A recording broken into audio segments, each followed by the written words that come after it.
An aircraft carrier. In this case, a supercarrier on one of the world's 7 seas, on deployment with more than 5,000 officers and men for more than half a year. A self-sufficient, fast-moving, floating airbase, remarkable for that. And because, as one commander put it, it's like steering Manhattan Island around from the top of the Empire State Building.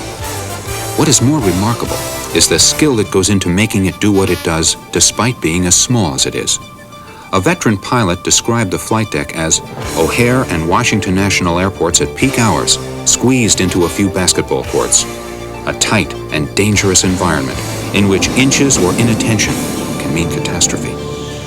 But, he added, think of it also as the most formidable floating weapons system ever devised.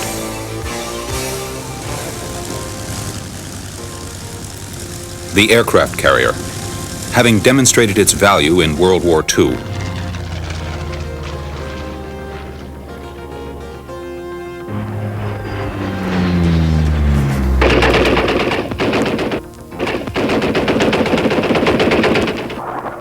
and in the years to follow. In Korea, Vietnam,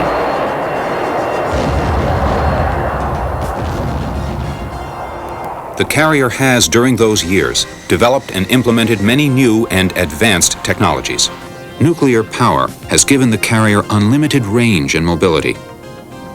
The canted or angled deck, first explored by the British and introduced into the U.S. Navy in 1952, and now employed on all aircraft carriers, has substantially improved the flight deck efficiency and the safety for pilots and flight deck personnel. No longer does a pilot have to face parked aircraft as he lands. A missed arrestment now is no more than a touch and go. The steam catapult, another British invention, has increased launching power over 6 times that of the old hydraulic systems, thus effectively increasing the complement of aircraft that can be carried aboard, together with increasing the strike power of the heavier type of aircraft that can now be launched. The landing signal officer guiding an approaching aircraft onto the deck with paddles has been replaced by a variety of more sophisticated technologies, such as the Fresnel optical landing system, or meatball, and the landing signal officer's heads-up display console, which can give quick and precise guidance information to the pilot of an approaching aircraft under any light, weather, and sea conditions. And what all this technology has achieved is the most concentrated offensive airborne firepower from an airbase at sea. This is the home of the carrier's air wing of more than 75 airplanes, 9 or 10 squadrons, each with its own type of aircraft, each with a distinct offensive or defensive role to play.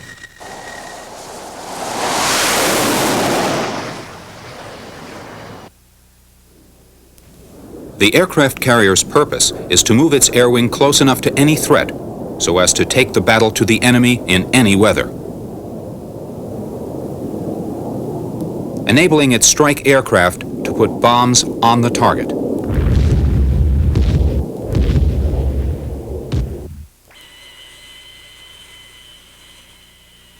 And to allow its interceptors to reach and get the jump on hostile platforms.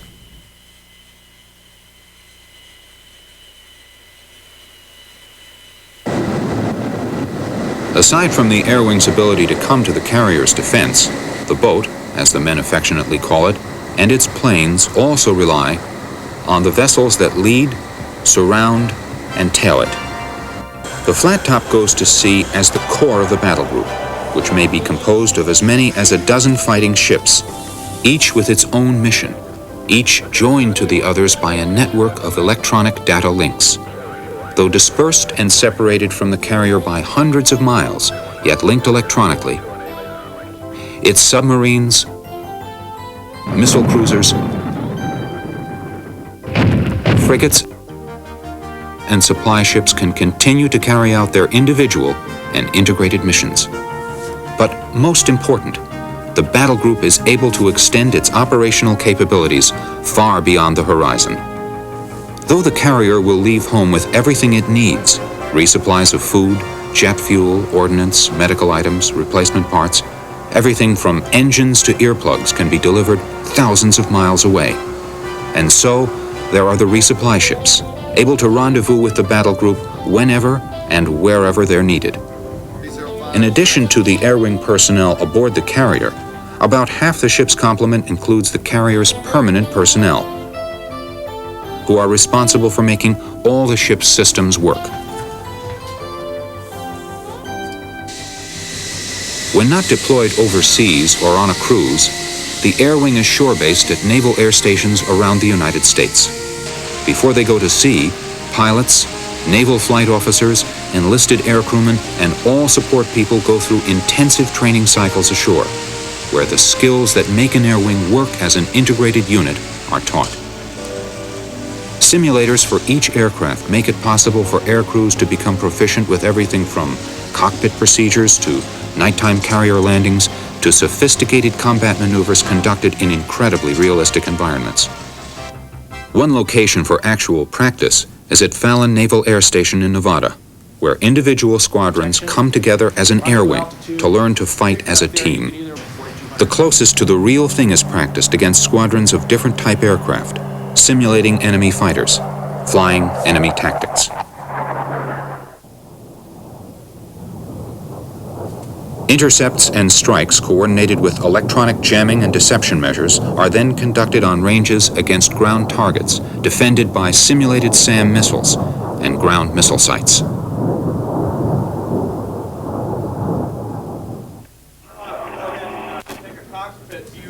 The results are then critiqued with the help of the Cubic Corporation's real-time visual display of who made it and who didn't.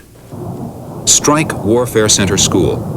3 weeks of flying around the clock for the carrier air wing.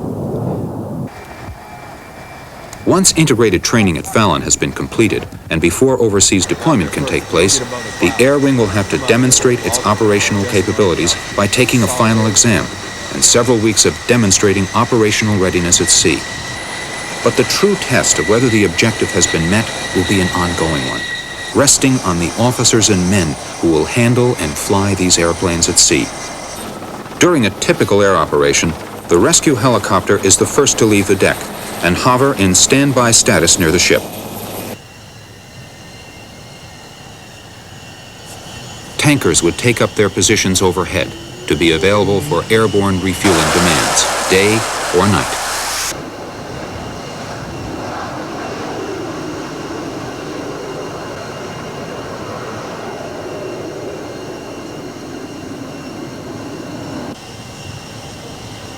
In a mission requiring fully integrated support, the E-2C Hawkeye, with its all-seeing radar rotodome, would be up and on station to keep a far-ranging eye on any air or surface threat hundreds of miles away from the battle group, and using voice or silent data link transmissions, vector the fleet's fighters to intercept and neutralize any danger.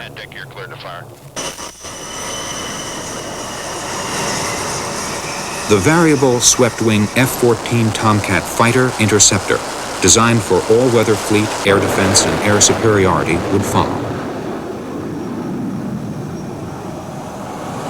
It can defeat enemy aircraft from sea level to an altitude of over 80,000 feet, from dogfight range to more than 700 nautical miles away.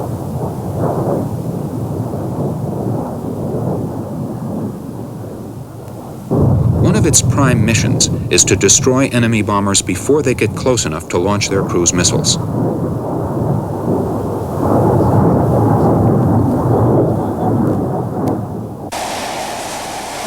The A-6E Intruder is the Air Wing's low-level, all-weather, long-range, day and night attack bomber. With a crew of 2, a pilot and BN, or bombardier navigator, and able to carry missiles and rockets, it would be launched to deliver 5 2,000-pound general-purpose bombs or up to 28 500-pound bombs on targets hidden by darkness or weather. Aside from supporting strike aircraft with its electronic countermeasure systems, the EA-6B Prowler would be called upon to play a key role in defending the fleet. The EA-6B uses its electronic capabilities to protect the carrier battle group against long-range bombers, radar-homing anti-ship missiles, and is able to clear the way for Navy and Marine strike aircraft to disorient enemy air defense systems by jamming or destroying them with the HARM missile.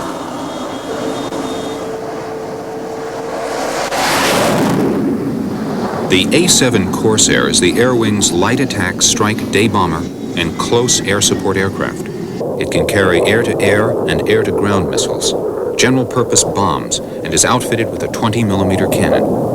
It is in the process of being replaced by the multi-mission FA-18 Hornet Naval Strike Fighter, now joining Carrier Air Wings, a high-performance, multi-mission, single-piloted aircraft.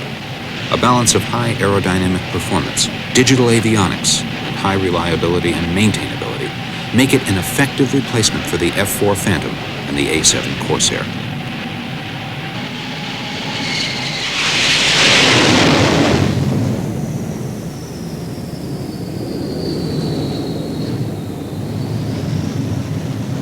It is capable of conducting fighter missions beyond 400 nautical miles. The S-3 Viking has a crew of 4 and can attack submarines at long ranges under all weather conditions. The S-3 can also lay mines, attack ships over the horizon with its Harpoon missile, and refuel other air-wing aircraft using a buddy store. It carries 60 sonobuoys and can range 1,000 miles for more than 2 hours without refueling.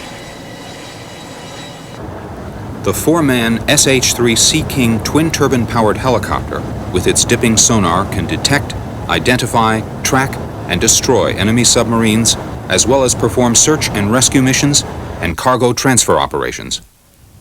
And there's the COD, Carrier Onboard Delivery, a long-range transport roomy enough to deliver jet engines, critical spare parts and personnel, as well as pick up and deliver the welcome mail from home.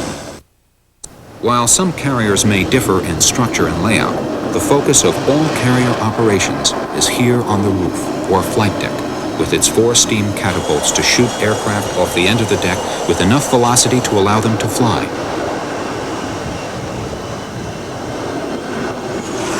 And with 4 arresting flares to capture returning aircraft.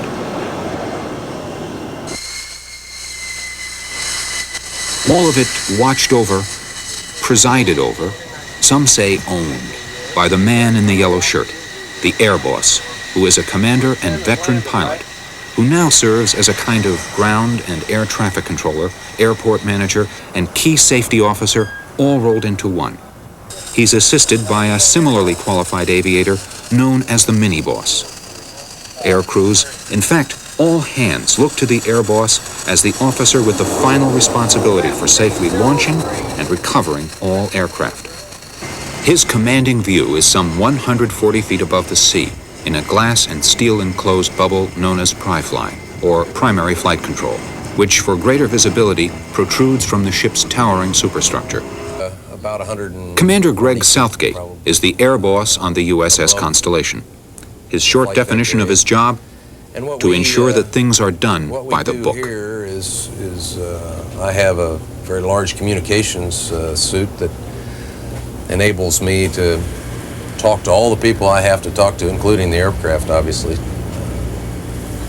to do all this coordination. And I also have a lot of windows to watch the deck and to see the way we do things, to make sure it's safe, to make sure that we're not going to run one airplane into another. We work in very, very close quarters with our aircraft. So we track the airplanes when they launch to make sure that we get them all back. We track their fuel states. We track the condition of the airplanes, because periodically an airplane will have a problem airborne and we need to know when to bring him back, when not to bring him back. Maybe we have to get the others on board before we take a chance of bringing him back, so that should something happen to him, I don't have a bunch of others out there and no place to land them. People on the flight deck are all color-coded by their jerseys. And the reason for that is quick recognition. We've got probably 5 or 6 different color shirts that we put people in. For example, I wear a yellow shirt, which is kind of traditional for the air boss in the air department. But also the yellow shirts generally designate directors. These people are the ones who are more qualified. They are the ones who physically tell the pilots how to maneuver their airplanes as they're taxiing around the deck. We also have the blue shirts. who are my handlers. Those are generally my younger fellows, and they are primarily there to tie down the airplanes, to chain them down.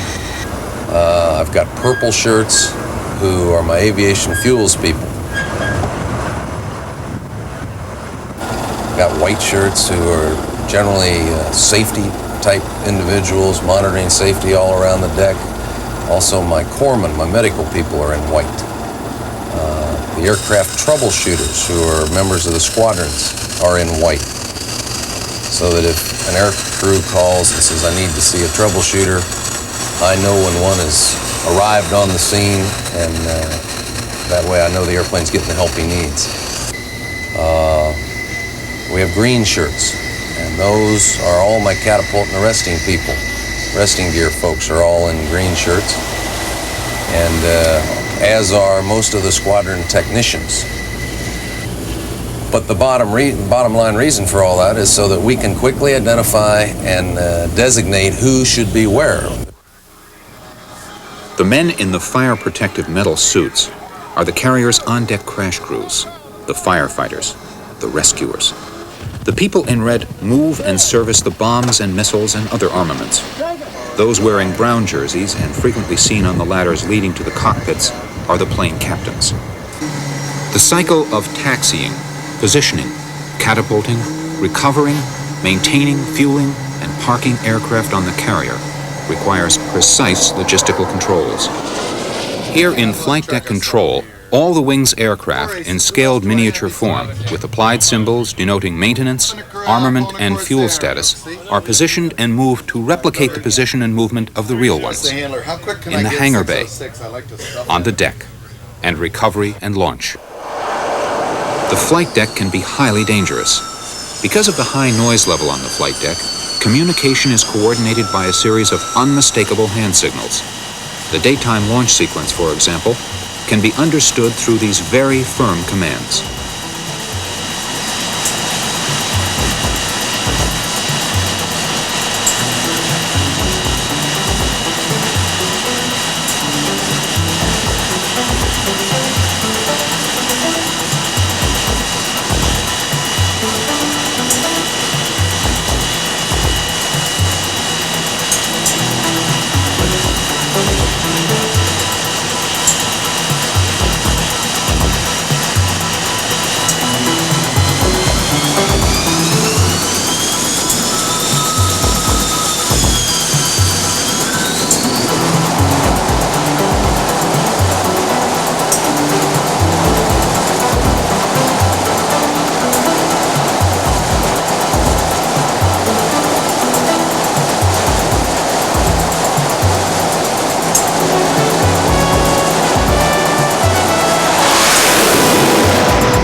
Controllers in the carrier's air traffic control center will keep track of the flights that have been launched, those that are due to leave, planes that need mid-air refueling, and the ones scheduled to return. During landings, the flight deck officer will signal clear or foul deck, depending upon the safe or unsafe condition of the deck to accept inbound aircraft.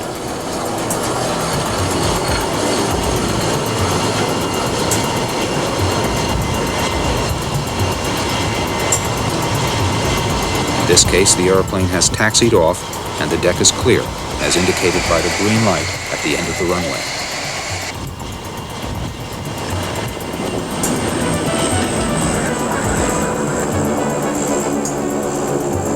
Once safely aboard, the aircraft rolls back slightly, dropping the cable, and the pilot is directed to raise the hook.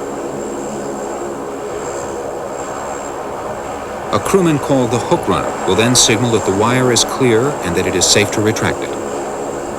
The pilot is directed to taxi clear of the landing area, and the deck is prepared for the next landing. The same basic signals are used during night operations, but with lighted wands, by men who can be identified by the reflective designation on their helmets. This rapid but well-organized sequence of activities requires detailed training and many closely monitored rehearsals. The new crew members learn their jobs by the numbers, learning when, where, and how to move in this dangerous environment, here on the flight deck. Well, if you get, let's say for example, I've got 47 airplanes on the roof here, and we have a large launch of 30 or 35 of those aircraft in a very confined space, such as a flight deck. You've got a lot of jet blast, you've got a lot of heat, you've got a lot of moving parts out there on the flight deck. We have on the flight deck, on this flight deck, 4 catapults and 4 normal sets of arresting gear that we use to recover the airplanes, to stop the airplanes for the arresting gear. We have a 5th wire, if you will, that we also put up a large net associated with that. It's called a barricade. That is an emergency-only usage piece of equipment that is there should, for example, an airplane's hook break, his arresting gear hook. If it breaks while he launches or in the air, or he can't get it down, he has no other way to stop his airplane. We can then raise this barricade, which is a large 20-foot high net that goes across the landing area, and he can fly into it. Strong enough to snare an airplane heading for it at 170 knots. There are rehearsals for the real thing: crash, fire, and physical injury simulations. Deadly serious exercises to stay current on ways to contain possible damage. Meanwhile, constant rehearsals by air crews to keep them qualified for day ops and the more demanding night landings. Well, we have 4 wires on the aft portion of the ship, of our arresting gear wires. Any one of them is fully as capable as the rest to stop an airplane. But the further aft that you go, the number 1 wire is the furthest aft that we have. For an airplane to catch that means that he is lower than he should be. And we would like to provide the airplane, or have him provide himself, the maximum clearance that he can over the back end of the ship before he lands and still catch a wire. So the ideal target wire, the one that he's trying to hit, is the 3 wire. And so we have varying distances, but essentially we've got about 40 feet between the wires, between each wire. So he's got a very small landing area that he's shooting for. The pilot approaching the deck has about a 200-foot safe area to land in, down the middle of the deck. And if it's an F-14 with a 64-foot wingspread, he will have very little clearance between parked aircraft on either side of the deck while traveling at about 135 knots. It's also important to remember that while he's moving, the ship is moving forward and rolling, and the deck may be pitching up or down. It takes intense concentration and rapid eye-hand coordination. And after a tough combat mission, fatigue can become a factor. Have the LSOs on the Lieutenant Commander Gary Tritt. It takes an extreme amount of concentration on the pilot. If all your systems in the aircraft are working and the ship is giving you information, automatic carrier landing system, or the ILS is up, then the pilot is at a point where he has to then put all the concentration towards that effort and to fly the aircraft down to a good start on the ball, so that as you come in for the landing from a half a mile to 3/4 in, you have the parameters set up and you're able to fly the ball all the way down without gross deviations.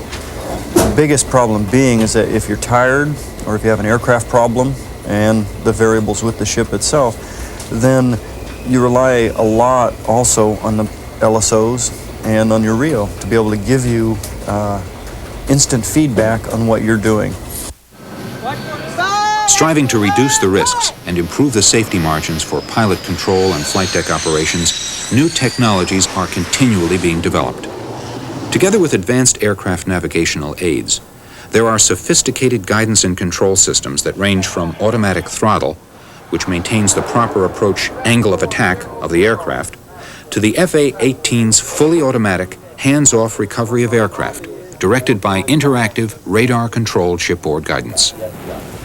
The basic idea is to roll into the groove, or to line up correctly for the approach about 3/4 of a mile out, and to remain on the glide slope by keeping the light on the deck called the ball centered within strict parameters. This optical glide path system consists of a gyroscopically stabilized array of Fresnel lenses projecting narrow beams of light. The pilot flies the desired glide path by keeping the yellow ball level with the green reference lights. He also has to keep his aircraft lined up with the center of the runway while maintaining the precise angle of attack, assuring the correct airspeed. If he is above the desired glide slope, he will see the ball above the green lights and must correct to lower his glide path. If he's low, he sees the ball below the green lights and corrects to increase his glide slope. If he is in the final stages of his approach and is so low that he sees the red ball on the bottom of the display, the LSO may wave off the aircraft and instruct the pilot to go around and try again.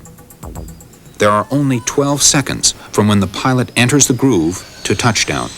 This is all the time there is for the LSO to decide if a wave-off is necessary. The LSOs, all experienced pilots, standing behind the windscreen on the aft port side of the deck, will radio corrections when they see that a pilot is having troubles. The LSOs particularly watch for aircraft to line up with the center line, which is very difficult for pilots to judge. The LSO is the final authority on whether each aircraft is safe to land. After each landing, the LSOs prepare written comments to be used at the pilots' debriefings to follow. Lieutenant Commander Bob Ewan is one of the 2 staff LSOs for the USS Constellation's Carrier Air Wing. Normally, there are 4 arresting gear wires or cross-deck pendants rigged under normal operations. We target the 3rd one. We have the ability, or the air boss in primary has the ability to target any of the wires. We can set he can set how far down the deck he wants that pilot to touch down. And once again, though, that's only in the case of him flying an ideal glide slope. So that'll tell us, just a quick look, it tells us how far down the deck we're targeting. We normally use a 3.5-degree glide slope. We have the capability to go to 4-degree glide slope, and the air boss and the LSOs together talk about that and decide we will switch to 4-degree glide slope under high wind conditions, which is usually 35 knots or more, or extremely gusty winds. We do that, it just gives us a little more hook to ramp clearance, and if the deck's moving or the winds are gusting, it just gives us a little more margin there. Slightly steeper angle. This is known as a pickle switch, and it allows us to communicate with airplanes without transmitting on the radio, and also is our safety backup, allows us to wave off airplanes. We need to wave off airplanes for a variety of reasons. One of the big reasons is if the airplane is out of parameters to land. If he's gotten underpowered and gotten too low and is in danger of hitting the ramp of the ship, or he's lined up too far right or left to salvage the pass, the best solution is we just pull this little trigger. Red wave-off lights start to flash on the optical landing system, and he knows to go to full power and go around. The other reason we may wave off an airplane is for a foul deck. A deck where the arresting gear is not set, where there are people or airplanes in the landing area. There are any number of reasons why there's something in the way that we can't land airplanes. So once again, we would just wave them off. When necessary, to avoid electronic detection and ensure carrier security, radio silence or zip lip is maintained. The one-way commands are handled with lights. Once the pilot rolls wings level into the groove, he'll receive a quick flash of the lights known as the cut lights, a row of green lights atop the ball, which will tell him that he's next in line to land. The cut lights are also operated by the LSO with a handheld pickle switch. Should the inbound pilot need to add power, the cut lights will be held an extra second or 2, indicating the need for additional power. In bad weather or at night, sophisticated equipment coupled with a heads-up display allows the LSO team to see a presentation of the approaching aircraft before it breaks into the clear. The plat screen, which displays an image of the approach from the centerline perspective, will reveal whether the plane is drifting right or left just before touchdown. Stored on tape, this information is available to be played back to the pilots during their debriefs. Full power is always applied on landing, just in case all the wires are missed and the aircraft must pull up and go around, which is referred to as a bolter.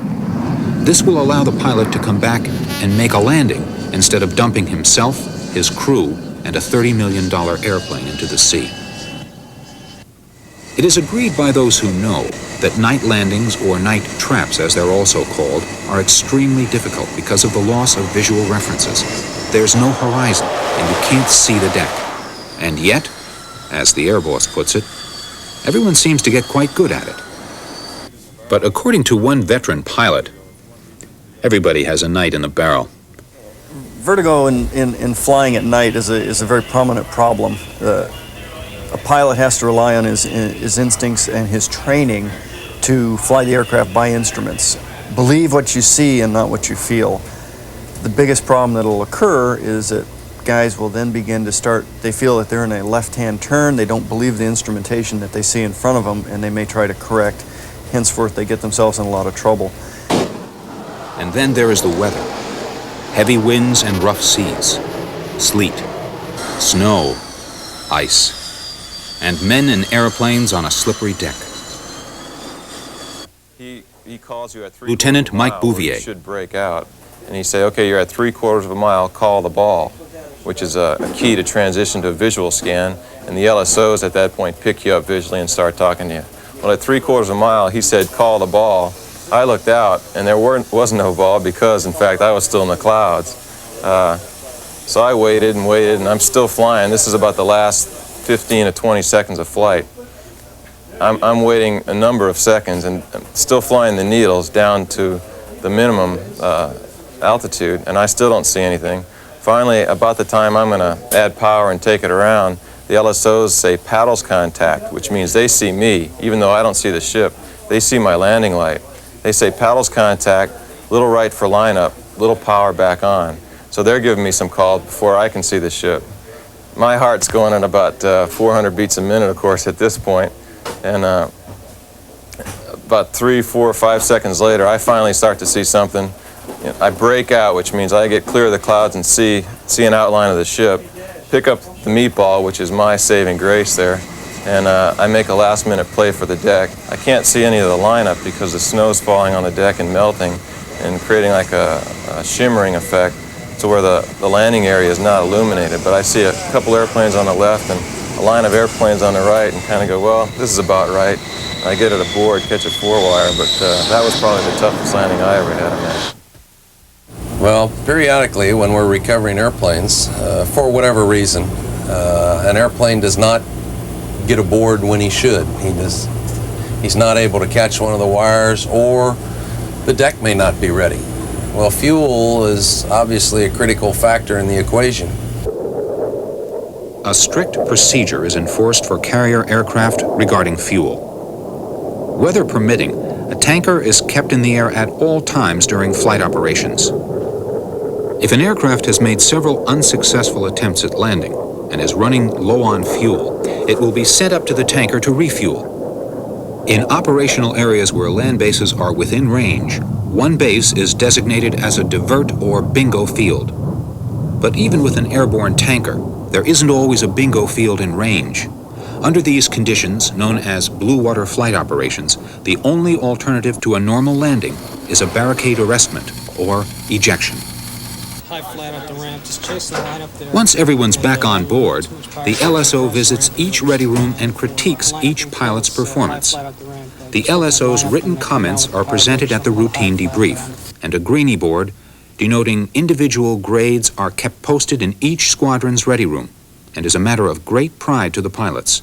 No punches are pulled. Rank has no privileges here. The flight deck. Day and night operations. What is equally impressive is the work that goes on below the deck. The people who are responsible for making the carrier self-sufficient live and work down here, below the flight deck, in the workstations and in hangar bays large enough to contain half the aircraft in the air wing. Airplanes are serviced and problems diagnosed here, and get fixed and sent back up to the flight deck on the 4 elevators. And it goes on 12, 16, sometimes 18 hours a day, 7 days a week.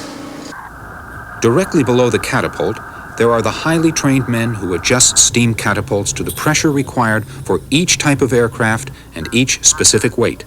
And aft, there are the 4 operators, one for each arresting gear, trained to set the tension on the arresting wires to match the weight and speed of the specific aircraft about to be recovered.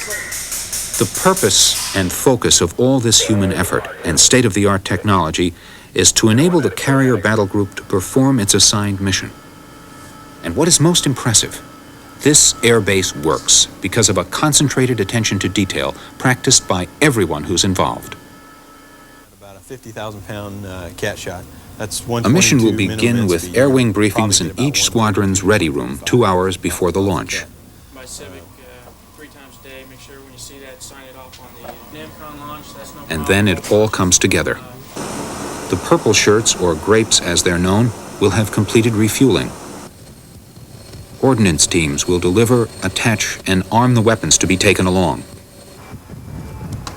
Plane captains and the men in blue shirts will have begun preparing the mission aircraft. Will give their airplanes a final once-over. The air crews strap in.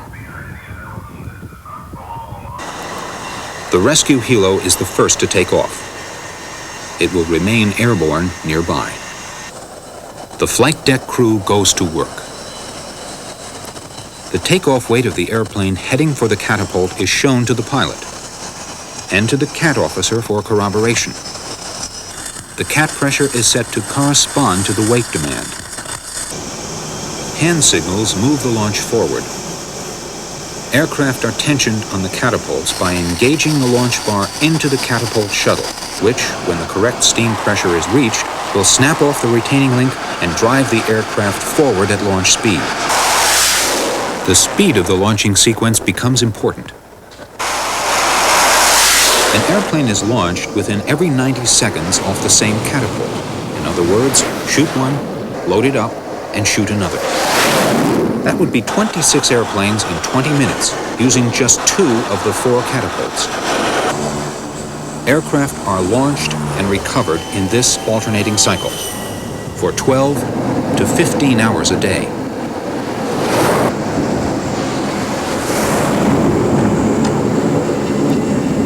As soon as this group is launched, the deck is immediately prepared to recover the return of an earlier mission.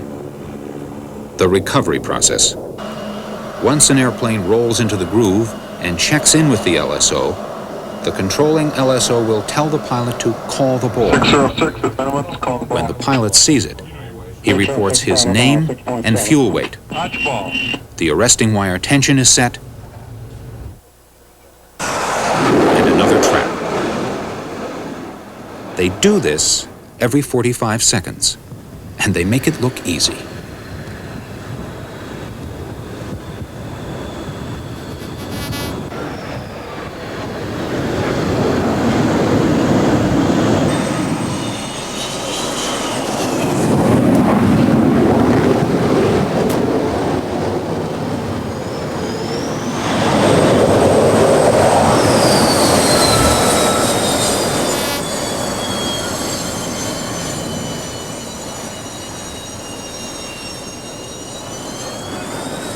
The air crews are quick to give credit elsewhere. As one BN, Bombardier Navigator, put it, you have to talk about the massive training effort that went into getting all the new flight deck crewmen up to speed.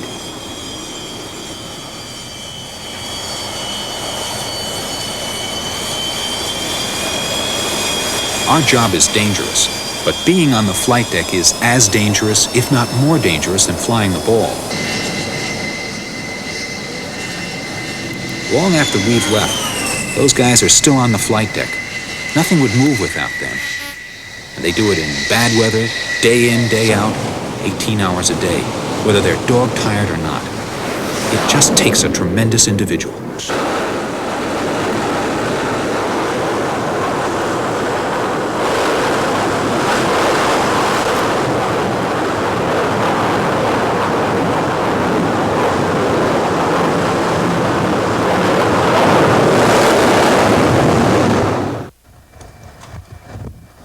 Coming home from a 6-month deployment is always a pleasure. But at the same time, you look back on what you've done, what the mission was, and I think almost to a man on board the carrier, you recognize that we've done what we had to do. We're not warmongers. We're not out there to start wars or anything, but we're there to be a presence, to be a force, and should we be called upon, to be ready. And I think we were, and I think that's the tremendous advantage that this Navy has.